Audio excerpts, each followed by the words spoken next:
brought to you by Physics Wala.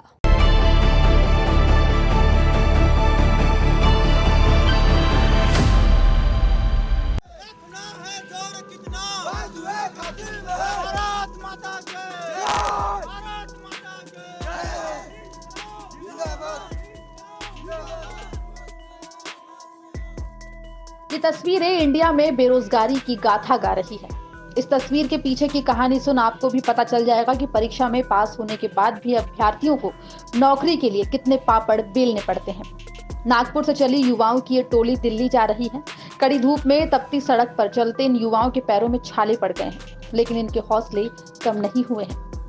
हमने 1 जून से start किया सर आंदोलन। ये पैदल मार्च हमने आज ये पैदल मार्च का हम लोग का 13वां दिन है। हम लोग रात में रुके थे राजमार्ग चौराहे पर और आज हम लोग जा रहे हैं महाराजपुर, जो कि 22 किलोमीटर का सफ़र है। ये रोजाना कितना सफ़र आप लोग कर ले रहे हैं एक बार? रोजाना सर हम लोग 22-23 किलोमीटर या 25 किलोमीटर, ऐसे 30-22-25 के किलोमीटर के हिसाब से हम लोग तय करते हैं। वो हिसाब से तय करते हैं सर कि हम लोग चलते जाते हैं, जो हम लोग के सपोर्ट में आ जाते हैं कोई रास्ते पे चलते हुए, तो बोलते हैं सर आप यहाँ रुक जाए, आप यहाँ रुक जाए।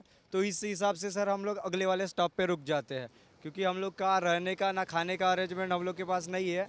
इसी कारण जो भी अरेंजमेंट वो बनता है उसी हिसाब से हम लोग रुकते हैं। युवाओं के इस ग्रुप में अलग अलग राज्यों के लड़के लड़कियां शामिल हैं। चिलचिलाती गर्मी में 1000 किलोमीटर का सफर इन युवाओं के लिए आसान नहीं है। हाईवे पर गुजरते भारी वाहनों का डर तो है ही, लेकिन तेज धूप और गर्मी भी इनके हौसलों का इम्तिहान ले रही है। गर्मी इतनी ज्यादा है कि इनमें से कुछ लोग बेहोश भी हो गए हैं। नौकरी के लिए नागपुर से दिल्ली तक पैदल जाने वाले इन छात्रों के सामने, इन युवाओं के सामने चुनौतियां कितनी ज़्यादा है, उसकी एक और तस्वीर हम आपको दिखाते हैं। हम बात कर ही रहे थे, इसी दौरान हाईवे पे अचानक से एक जो युवा है उसकी तबीयत बिगड़ जाती है, वो बेहोश होकर हाईवे पे ही गिर गया था। उसे लेने के लिए अब एम्बुलेंस आई है। आप देखिए कि इन्होंने फ़ोन लगाया है, जो आगे टोल प्लाजा पड़ता था उस पर इमरजेंसी नंबर पर कॉल किया है, और ये तमाम जो युवा हैं जो निकले हैं नागपुर से।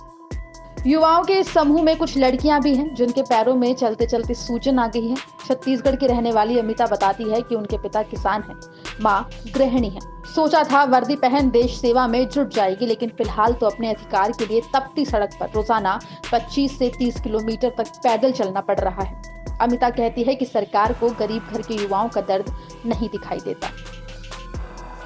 जब हम नागपुर में संविधान चौक में बैठे थे तो ऐसे लग रहा था कि जब 1000 किलोमीटर का तय हम कैसे करेंगे सर। लेकिन सर हम लोग का हौसला और जुनून और जज्बा है सर, और वर्दी पहनना के एक सपना है सर। जब बोलते हैं सर कोशिश करने वालों की कभी हार नहीं होती। अगर आपके अंदर जुनून और जज्बा है तो हम कुछ भी करने के लिए तैयार हैं सर।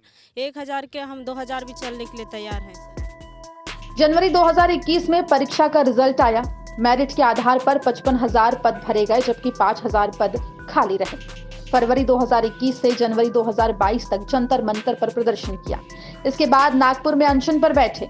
1 जून 2022 को नागपुर से पदयात्रा शुरू की, जो अब भी जारी है। भोपाल से रविश पाल सिंह की रिपोर्ट, MP3।